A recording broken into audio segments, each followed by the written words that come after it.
Good afternoon, everyone. We're going to have to appoint a temporary chair, but first I'd like to call this meeting of the Joint Review Board to order and ask for the roll call.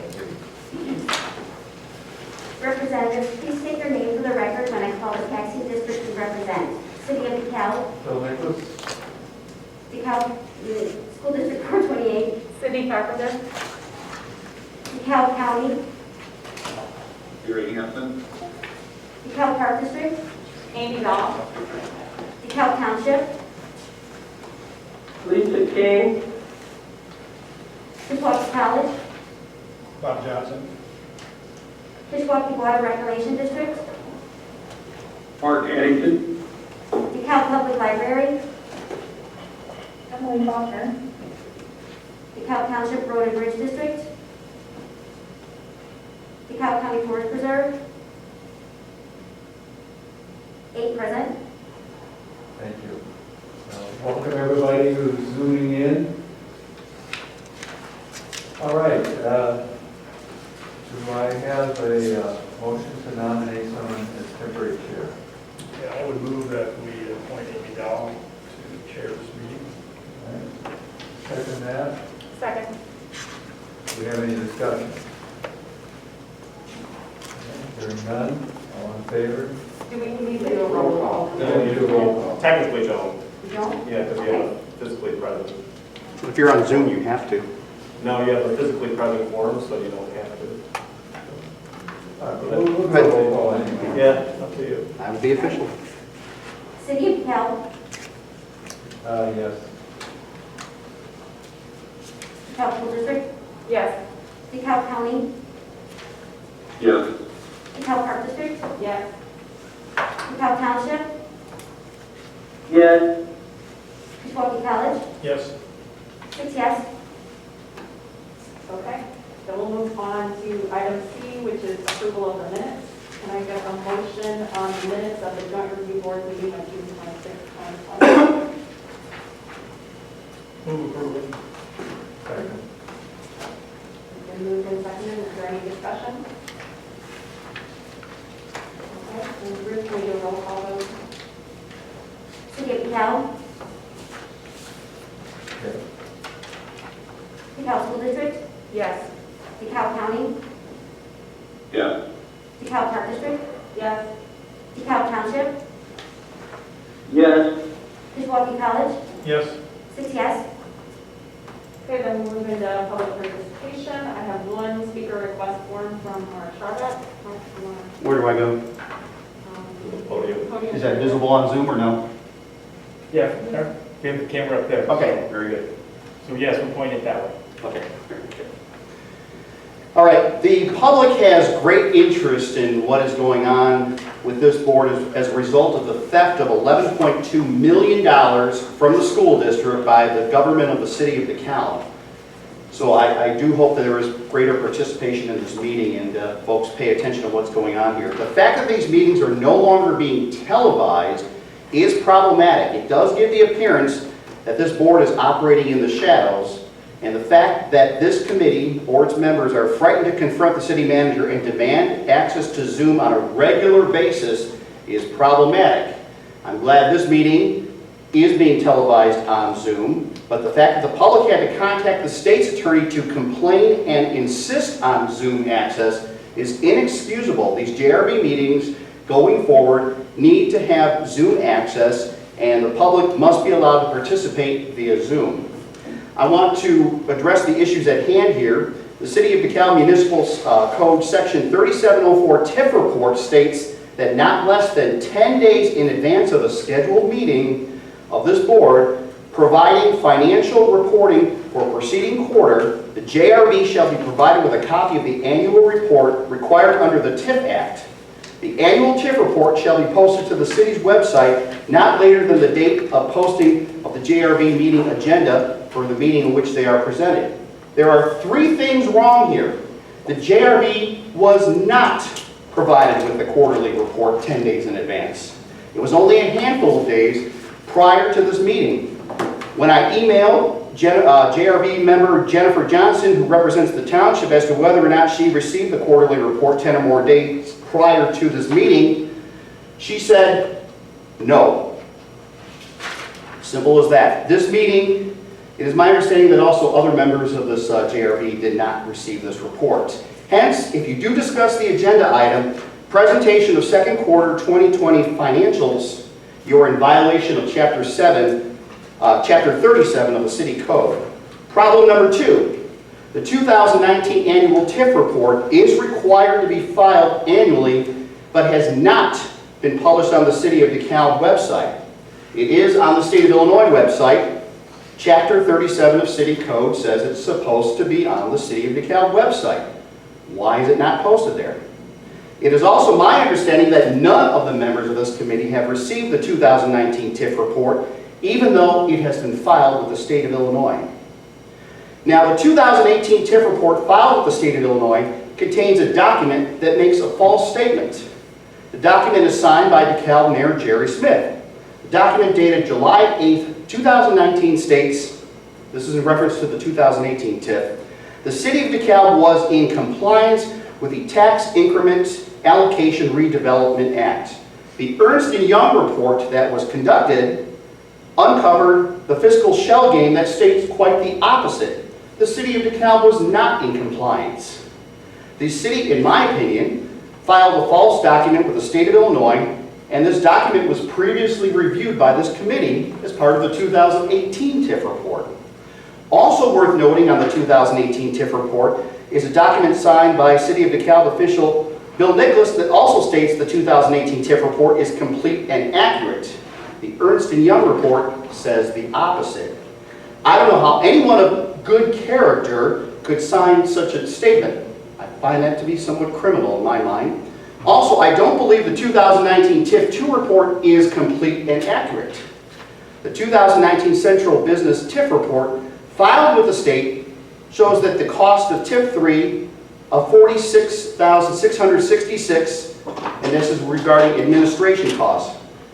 However, in TIF-2, which is still being administered, as it will be closed out, shows the administration cost being $0. Now, that can't be accurate. That, in my mind, is a false statement. If you're closing out TIF administration, closing out a TIF, I should say, administration is required to perform the work. So I have a problem with that $0 figure in there. For reference, the 2018 administration cost was $60,000 for TIF-2, referred to page 4 of the 2018 report. The taxpayers are tired of this level of thievery, and anything short of a full-fledged lawsuit against the City of DeKalb will show that this board is complicit with the past actions of the City of DeKalb. A slap on the wrist that the attorney for the school board will propose will not restore the public faith. Though the District 428 lawyer is correct when he said at a recent school board meeting, he indicated that some JRB members want to sweep this under the rug, I find it pretty sad. In fact, there is one particular level of government that claims only 1% of the property tax bill, and they just said, no, we're not going to bother with this. The public wants answers. I have not heard anything from any of the JRB members in reference to any other potential lawsuits. A lawsuit against the city from each taxing body is definitely in order against the City of DeKalb. The taxpayers deserve justice. Thank you.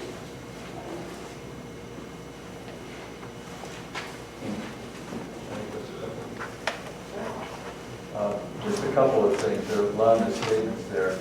At the last regular meeting, as part of your background report, we received the FY19 audit, TIF audit, which is part of the packet. I had a chance to look at that at the board meeting. The report that the gentleman was referring to, that had the signature of the mayor and mine, in reference to the FY18 period, was the report we're required to file with control of the currency. It was in line with the audit that had just been presented to the council in a public meeting as is required. And so it was truthful as far as we knew the truth and on the basis of the auditor's findings. And that was almost a year before the forensic audit was made available in May of this year. not a lie, not criminal, it was simply truthful. Any other members of the public that wish to speak? Then at this time, we will move on to the presentation of the second quarter. Oh, let me just double check. Is there anybody on Zoom that wants to speak? I guess we should. Doesn't look like anybody on Zoom. Okay. All right, then we'll move on to the presentation of the second quarter fiscal year 2026 financials. Bill, do you want to give us an overview there? Right. The board has had the actual financials as they come off of our, excuse me, our financial software. You have for Fund 260, which is tip number 1, and Fund 262, which is tip number 3, two types of reviews. One is the financials for the quarter just ending, and the other is the year-to-date. So we have the answer to the questions you may have. Dan Crombo, our accounting manager, is here, responsible for the creation of the reports, and he can help as needed. Bill, I had an easy question. Sure. I noticed there were lines for financial services. Is that a charge from the That's finance the office, or That's the audit. That's the audit. I thought there was another line item for audit?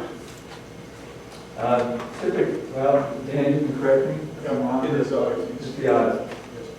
Okay, thank you.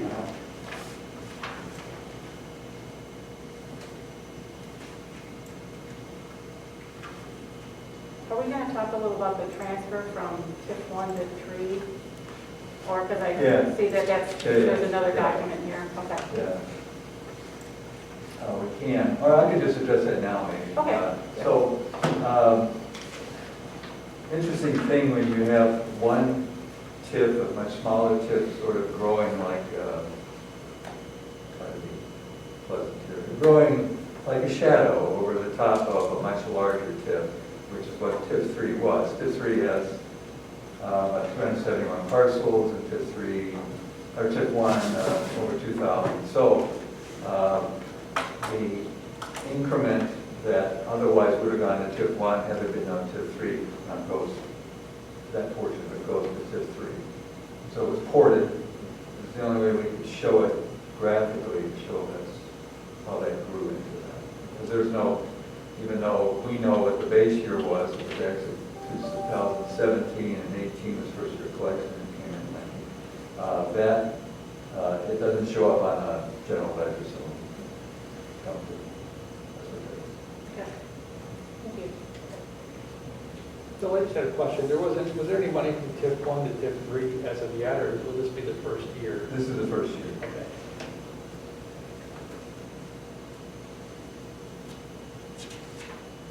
Any other questions about the second quarter tip financials? All right, then let's move on to the update on the DeKalb tip project. Okay, normally, as I did just a month ago, I give you a pretty detailed accounting of where we are with various projects that are still pending or are in the process of building out. And we've just done that 30 days ago. As I indicated in the background that much in the way of substance has changed, although work continues on the project. But as we said, we're seeing that I can say that with respect to the Egyptian project, the home report is open now. There's still work to be done inside, and at this point, we're well past in terms of time when our money was the principal source of the remodeling costs. It's now funds raised by the Egyptians from other sources. So we are not getting a day-to-day account or a month-to-month account. But we know the painting is not done, and there are some other things that are in the process. But our investment in the air conditioning is complete, and the air conditioning is working. So air conditioned but not fully painted facility, as you know, under phase 4, they're not able to do much in the way of hosting events, so they're, for all intents and purposes, closed still. Some other projects are just in the earliest stages, as we talked about last time, the Lord Tower, which is the old Mooney property. As you can see, if you've driven by there are some holes in the ground. They're still working on underground utilities. There are a couple downtown projects that are in process, the old O'Leary's and the Bayou property. And you can see as you drive by that there are people working there. They're along the way, but not here. The one thing I did want to point out to you is that on the 10th, so not too long from now, 10th of August, the council will get a chance to review proposals that were requested for the future use of what used to be the City Hall property, the full block, city block. And a copy of the RFP that went out is attached to your background. We'll have the full proposals and another copy of the RFP before the council on the 10th. That information comes out this coming Thursday, so it will be in the public domain 4 days or so before the council sees. And some of it is in the Chronicle today.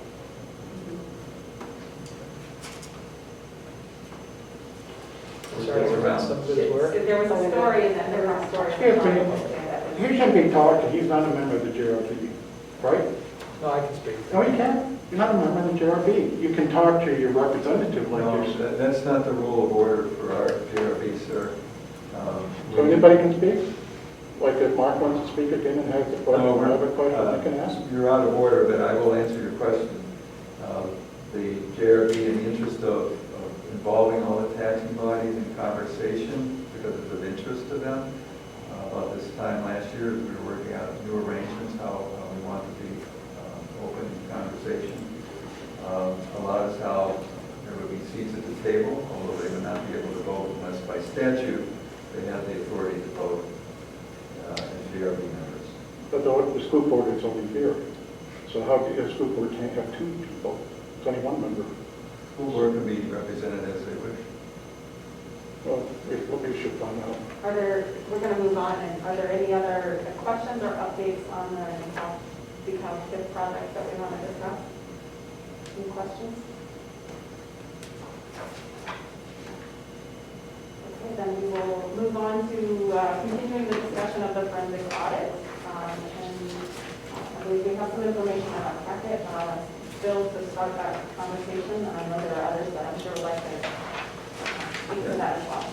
I'll be brief. I presented a fairly detailed background report and also a proposal with several parts to it for the review of the members of the JRB, and I'm not going to repeat all of what I said. I'll just hit a couple high points, and I know there are others that want to chime in. My intention here, as I stated in the background, is to find a way to collaboratively reach what we consider to be a fair resolution of a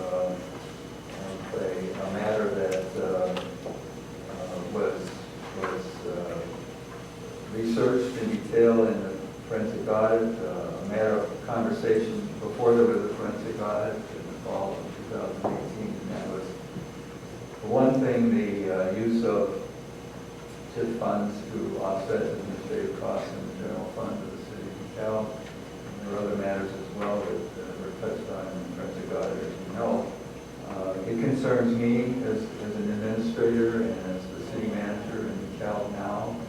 I have been since January 1st of 2019 that there is this smirch on the reputation of the city of DeKalb. I think there are a lot of things that are pointing up for the city of DeKalb. It concerns me that we have a history that we still are reckoning with, and I want to reckon with it, and I think everybody here has expressed their interest in doing the same. And so that's the impetus for my recommendation before you today. And as I said, it has several parts, and I'll just hit the high points. One has to do with the property tax.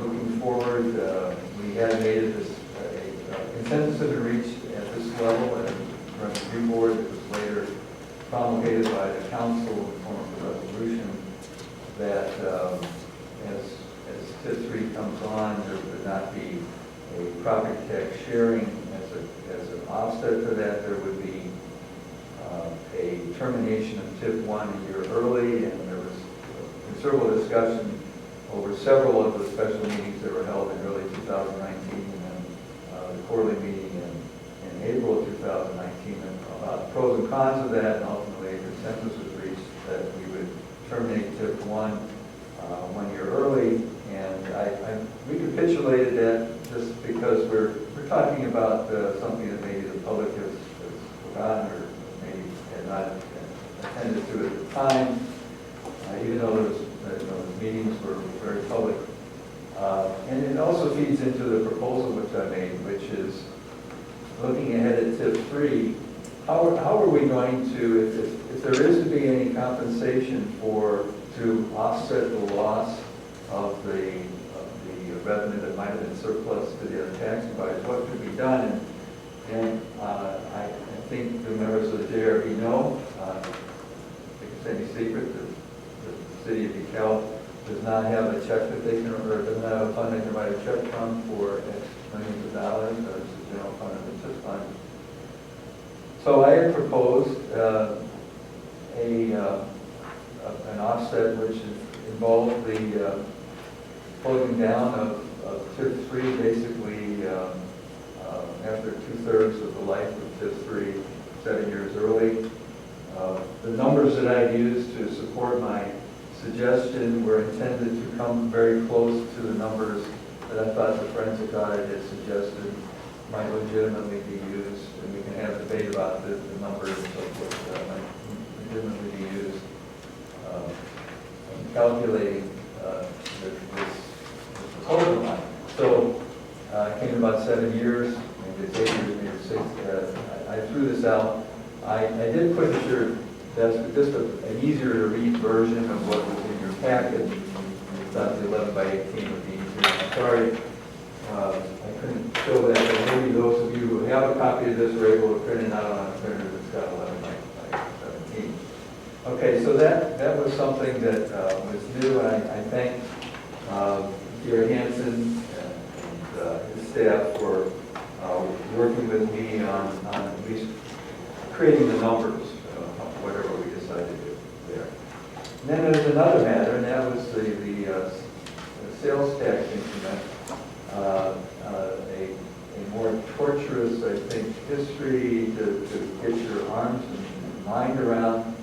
And what I proposed, because there are probably different opinions, I know there are different opinions from a legal standpoint about what has been done and what could be done. For us, for the boards that we represent, that we might look prospectively at what might be done with any future sales tax increment for the remaining life of TIF 1, and I have a proposal on that. Finally, I had said that stated, and you can see in the financials, that about $5,000 has, in this current fiscal year, been transferred from TIF 1 to the general fund for offset administrative costs. No further transfers will be made. You can see by the timesheets that I have been sending to you as part of the background for the last year that we actually probably could justify more than that, but I just think in the interest of public confidence that we don't take any more, and that I would propose that hereafter in the upcoming city budget process we choose not to make any more transfers, and then that becomes part of our normal operating procedure. Other measures of accountability, which I had talked about in some detail in the background, touch on how the council has become more conservative and rigorous in its review of what would qualify as a TIF project in terms of the amortization of the obligation over time, and I'm happy to support that and happy to answer any questions you may have. So that's in very general terms the presentation. Dr. do you have anything you want to say?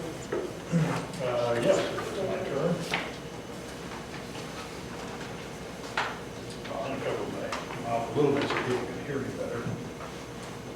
I've been thinking about this. I'm new to this for the last couple of years. I felt that someone from our board needs to sit on this once all this business of what's happening in the past came up. So to comment, we've had discussions at our Kishwaukee College trustee meetings, the exec committee meeting this Tuesday, and other meetings. As all of us are, we're disappointed in some of the things that happened in the city of DeKalb. I understand that everyone who made those calls is no longer is either elected or works at the city, but nonetheless, it was done. Those funds were never our funds. They were intended to be used for appropriate TIF purposes. That the hope being that we would have all realized the benefit of improved property values and tax revenue that would come back to all of us at some point in the future. So I was curious about the impact. We've seen all the big numbers, but I was curious about what's the impact on our college and as well as the other JRB members. And I was also curious about the impact of, it's really not directly impacting us, but it sure impacts us as taxing bodies of the two new Ferrara and Facebook projects on our college as well as the rest of us. So a couple weeks ago, I asked Bill, I had lunch with him, and I asked Bill for data, for numbers. And I put together a little spreadsheet that Bill's seen some of this, but I did based on his data. I'll be happy to share this, but I got enough copies for everybody in the room. I thought this was, you guys want to share them around. I didn't know how many people would be here, so. Sorry for people on the screen, you know, Jill Hansen has a copy, but nobody else does. It could go out electronically if you choose to. What I got from Bill was in the purple or light blue is just a breakdown of each of our taxing bodies' share of 2019 property taxes. You can see Tisch College is just over 5.5%. Obviously, the DeKalb School District is a major player, as all school districts are in the areas. And once we got this printout from Bill's proposal, I plugged in the remedy that's proposed and how that would impact each of us. Then the bottom section, which is unrelated to the remedy, but to me it's very important for us to be aware of what's happening on Gerber Road. I drive by it several times a day because our farm is just south of there a couple miles. And Bill's numbers, these have been out in the public for a while. The proposed 20-year net property tax revenue from each of these developments. I don't put any kind of timing in this, but if you drive by, you know it's coming. Again, using the same percent shares, 20-year revenue allocated among all of us if we keep the same taxing rates. And then what the annualized revenue for each taxing body would be from these two projects. Should note that DeKalb Township only gets Ferrara. My township, Afton Township, where I live and farm, will get the Facebook benefits. And I'm sure our road commissioner is champing at the bit to put that to use. We discussed this at our Kish Exec Committee meeting Tuesday once we had seen this report. Being a small participant, we're not going to try to lead the discussion. Other players or other taxing bodies are much larger pieces of the puzzle. We'll most likely support whatever agreement can be reached. And I will say that Kish, we're very appreciative of the efforts of Bill, Mayor Smith, everyone else affiliated with the city of DeKalb, and others in our county. Many people have been players to bring Ferrara and Facebook to DeKalb. Going forward, we're all going to have the opportunity to be careful stewards of potentially increased tax revenue. And I hope that once the EAVs are in place, we will carefully review our tax rates. And finally, I'd like to commend Bill. Bill used to work at Kish. He worked for every other public body in the county, maybe, at least in this area, and even in Fairdale. I'd like to commend him for the way he has led the change of the TIF culture at DeKalb. I have just a quick question about the capital here. Is this without the 50% tax abatement? Or? These are Bill's numbers. These are I believe gross- that's are these with the gross abatement in numbers? That's place. with the abatement, okay. Abatement's in place. Yeah, okay, thank you. So we got complete. We got bigger issues to fry. I understand, talking with Mark Eddington, that there's more things maybe coming down the road. So we need to put this whole thing behind us, and the outside world knows that this community is all on one page, in my opinion.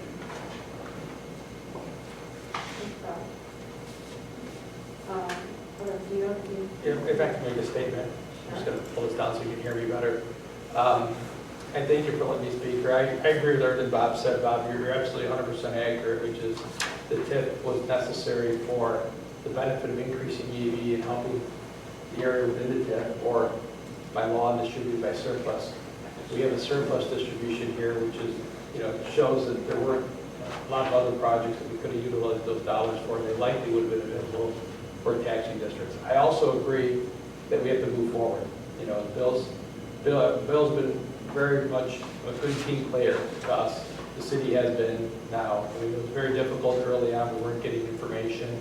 I've been reaching out to Bill the last couple of weeks, and he's been providing information, such as the spreadsheet, other reports. So leading into today, I felt very prepared, and that was a welcome sense of having that information. I think I speak on behalf of Cindy in saying that it's been a different culture. Now, we still have to go back to our board, and we will between this meeting and the next meeting to try to get some better direction, because with coronavirus and getting students back into the schools, there's a lot on the plate, and you probably heard a lot of what we talked about in the meeting. So you kind of understand the gist of where my mind's at least moving forward, because I agree there's a lot of good things on the horizon. And these abatements are a perfect example of how you can do it without TIF also in certain circumstances. So a couple of things that I'd like to go back to my school board with suggestions, and if we get kind of an indication here today that if you're open to it, is, terminating TIF 3 early, I think would be bad for all of us. I think there could be a good project coming forward. I think these downtown areas suffer a lot because they're not like the farm fields where you get a Panera Bread company or a Facebook, and sometimes you put money into them and you don't see an increase in EAV, but you're stopping them from sliding further into blight. I prefer to see, but I do think there needs to be some sharing of increment there, and I'd like to work with Bill and City Attorney on coming up with a proposal, and again, subject to approval by the board, of some type of sharing on an ongoing basis, starting earlier. Even if it's not set at the same rate throughout, to give it a chance to work. But then at least the TIF's in place for the full 23-year period, because you could have a nice project come along in year 15 or 17, and you hate to say, sorry, the TIF's not there at that time.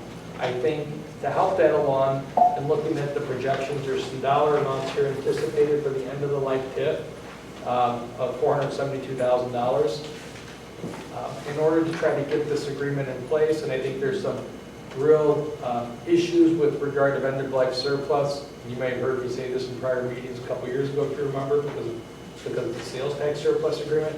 I think those dollars should be ported into TIF 3 also, because there aren't a lot of dollars in TIF 3.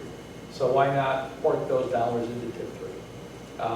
I spoke with the city attorney earlier today, Bill, on some strategy issues that on that end-of-life TIF stuff that we'll run through that are consistent with what you see in this sheet today that I would recommend to my school board.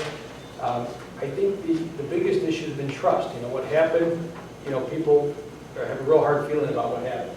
We want to prevent that from happening again. We have, I think, a great staff of people here with the TIFs 23 years, and it's a lot of information. I mean, I don't know how many of you have dug through this, but there's a lot of stuff, and it takes a while to really understand it. You have to get on a call to understand it. So my recommendation that I had given back in 18, and I'm giving again today, is that we work with the city to create some dashboards some reports that are given to the JRB quarterly, so that when you look at it, the information is meaningful and in context. And you quickly get a good understanding of where the tip is, where it's going, and you're comfortable with how the dollars are being used currently. I think I've seen some of the reports that Bill's provided everybody, saying here's what we're doing with the dollars. They'd be great. I think that we can create a couple standardized forms that identify, is it a public, what's the private participation versus public, what's the ROI, is it monetary, is it that it's just improving the downtown? That'll help all of you to continue to keep a better eye on things. I think a lot of what happened in the past is unfortunate. We're not going to change it. It's not, I think at the last meeting I was online, I heard someone said Rita Cromwell. As far as I know, there's no evidence of Rita Cromwell here. There's no evidence of that anywhere in the forensic assessment by Ernst & Young.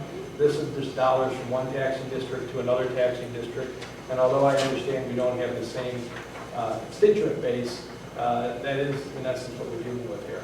So my recommendation, just kind of walking away again, is that we work on a annual surplus distribution in TIP 3, that we determine some annual processes and protocols going forward for these JRB meetings, and that we take the end-of-life surplus of probably that $400,000 or $500,000, what it is, and distribute that to TIP 3 also as surplus.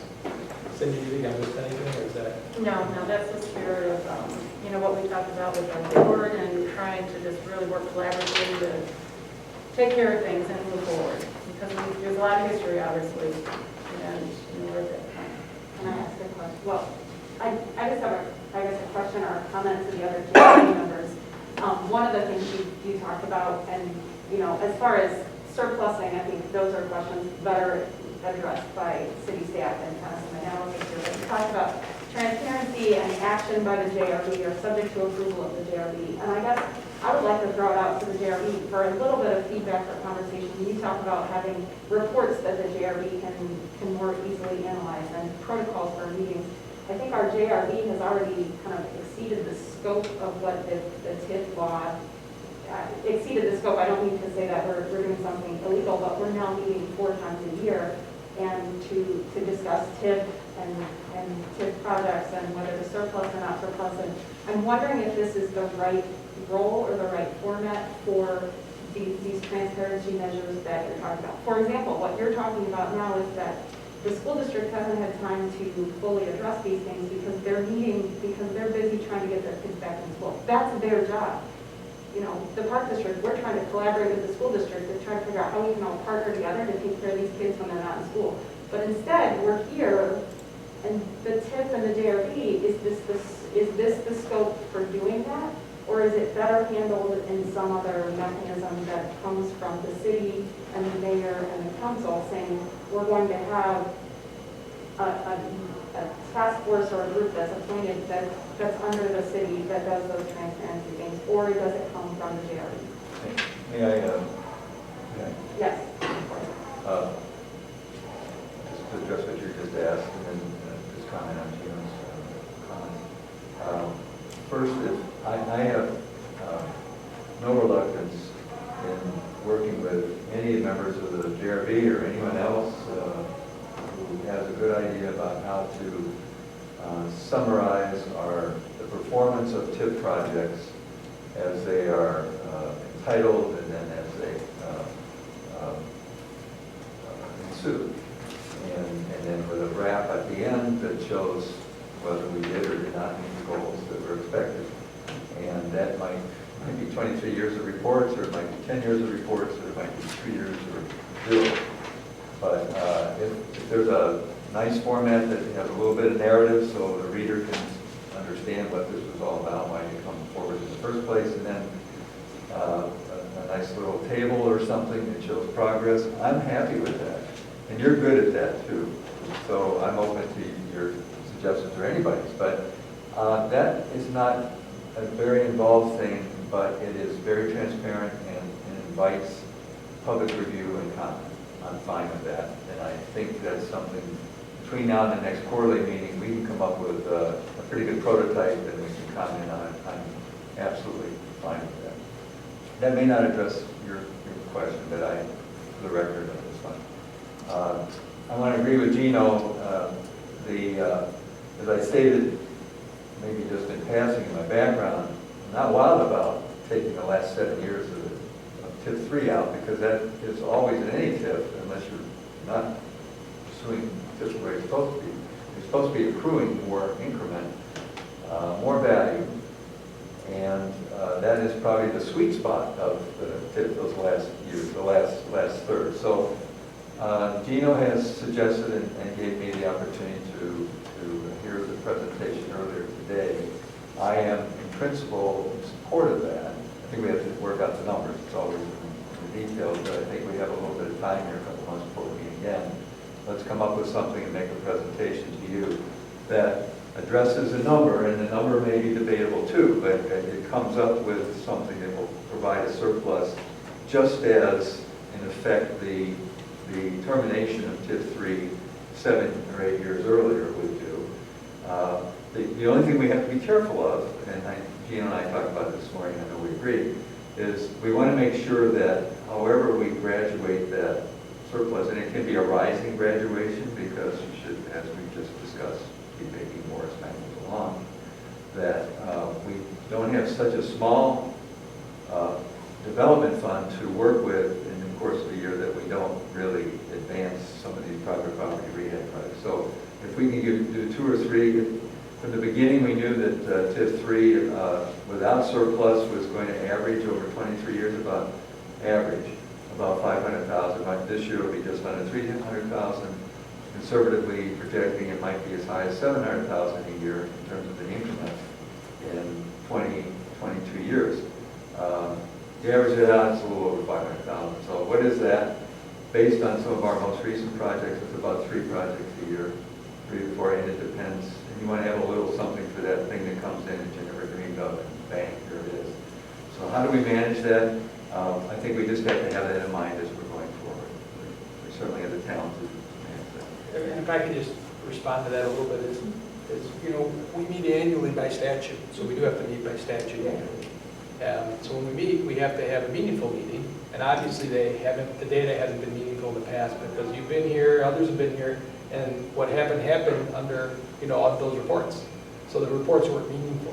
What we're suggesting is to put some reports in place so that we have, as Bill said, transparency.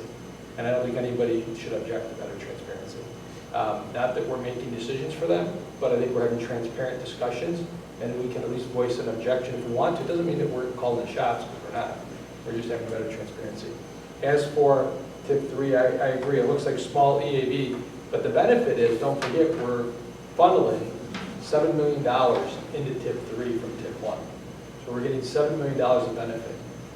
Obviously, that may not arise to a lot of EAB. We don't know yet. It's $300,000 on year 1. Depending on what happens with the old City Hall building, some of these other projects that are using some of the $7 million, we might get quite a bit of EAB.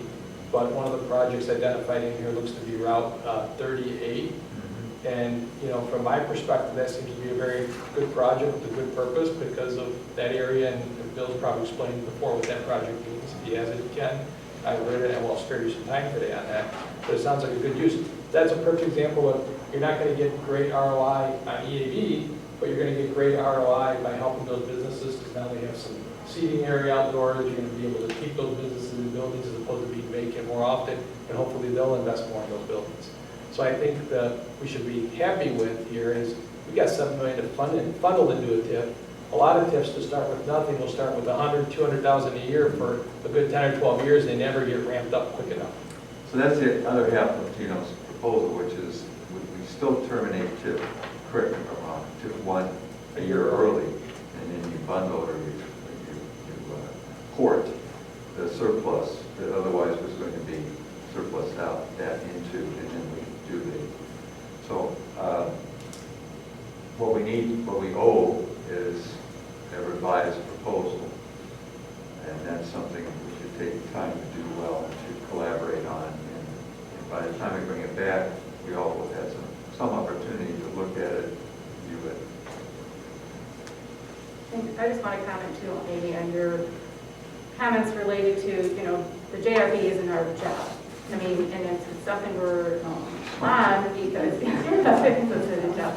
But it's something that we're part of because we're taxing bodies and we need to, the TIF law says that we need to be involved because obviously we don't even really have any approval. Even when TIFs get created, we can support or not support, but we really don't have a voting body in terms of whether it's going to go through or not. We know that we've gone through that process. So really, the JRB is really just a group that somewhat oversees, but really doesn't, because it's really just there to hear and to listen, but it really doesn't have any authority to do a whole lot. So and I echo you as well, because yeah, we are very busy with our jobs and what we do on a day-to-day basis. So what is going to make us feel good about when we come to these meetings, that we're looking at information, that we're not going to have another situation where we're going to have to 20 years from now do another forensic audit because the bookkeeping of the TIFs wasn't done properly. And nobody's disputing that, years ago that happened, it's obvious.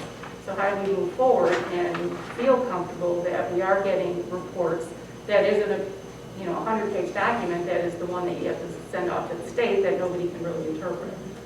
So a way to look at, like even this one sheet is a great scenario of how to look at these things and really understand, here's where we're starting, here's the budget of some projects, and here's where we're going.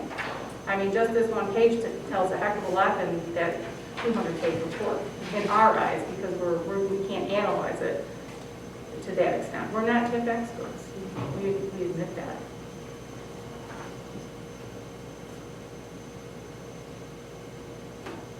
I'll chime in on your question, Amy. I tend to agree with you, being advisory, how much effort do we put in, but my other concern is the public seems to think we have jurisdiction, which we don't. So I'm more interested in trying to make sure the structure's in place. I think Bill's done a lot of good things to make sure they'll operate well. But I see our role is to get the structure and then back off. And we maybe reassume our annual meeting. I mean, leave that topic and go to the other discussion about Bill's proposal to end the TIF early, and Gino, maybe you do some surplusing. I like the simplicity of the ending early. I think Gino makes some good rationale why you might want to make that a little harder. Consciously decided a year ago, maybe we don't want to do that, but there's some good reason for it. I think I think either method is workable from our standpoint. I think the more difficult issue is how big is the pie going to be.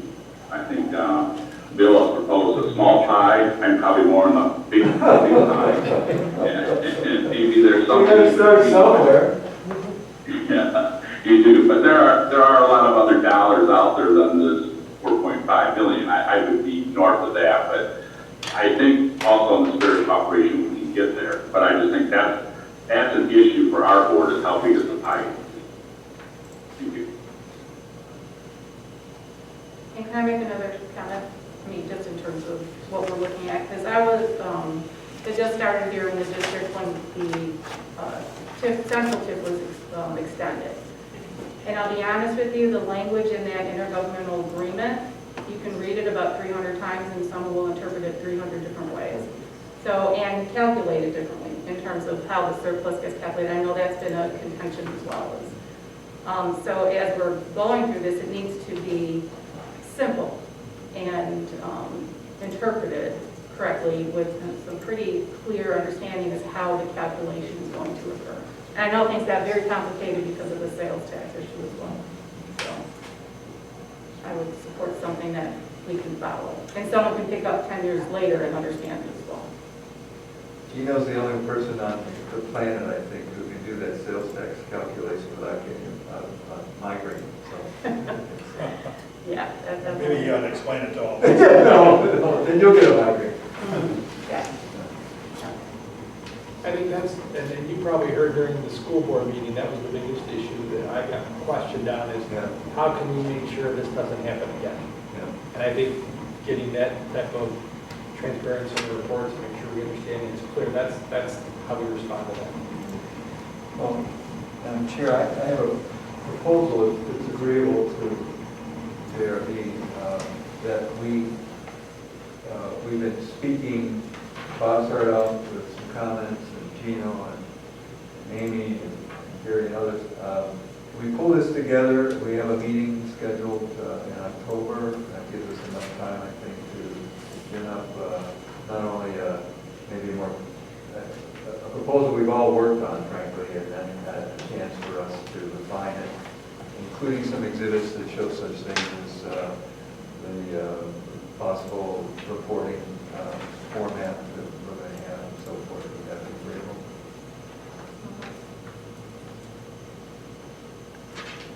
Is that agreeable with everyone? Yes. I think yes. Yes. Any comment from the Zoom crowd? You want that in form of a motion, or you just? Okay. I think since we have a consensus that that's, that's what we would like to do, so. I thank everybody for your the time. Cindy hit it on the head. We've got lots of things. And right now, there couldn't be more extraordinary circumstances. So appreciate it, and I've learned a lot. I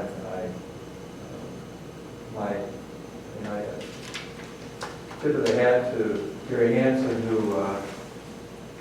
met with me in my office shortly after the last PRB and said, how do we begin? Where do we go from here? And we threw some things around. And it led to some spreadsheets that generated some more conversation, and Bob's spreadsheet and other comments, which I think we built in other ways, not just JRB, but we built good rapport amongst ourselves here. I think in the last year and a half or more. And, this shows also, to get to Bob's point about how we've been treating development together. We've been collaborating. There wasn't not one negative vote from any board that for taxing body in behalf of Ferrara and Facebook. Not one. And both companies come in that are not first in their experience.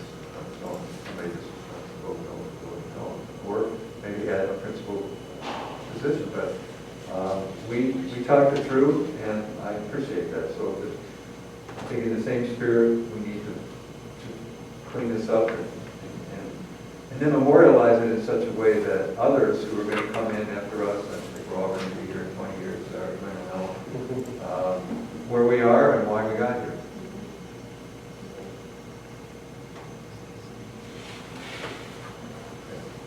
Thank you, Bill. Thank you all for the comments and the conversation. Is there anything else anyone wants to add on this topic? Okay, so our next meeting is scheduled for October 30th. And I will entertain a motion to adjourn. Motion. Just make it official, read one more roll call vote. I'm sorry, who seconded that? Bob did. Thank you.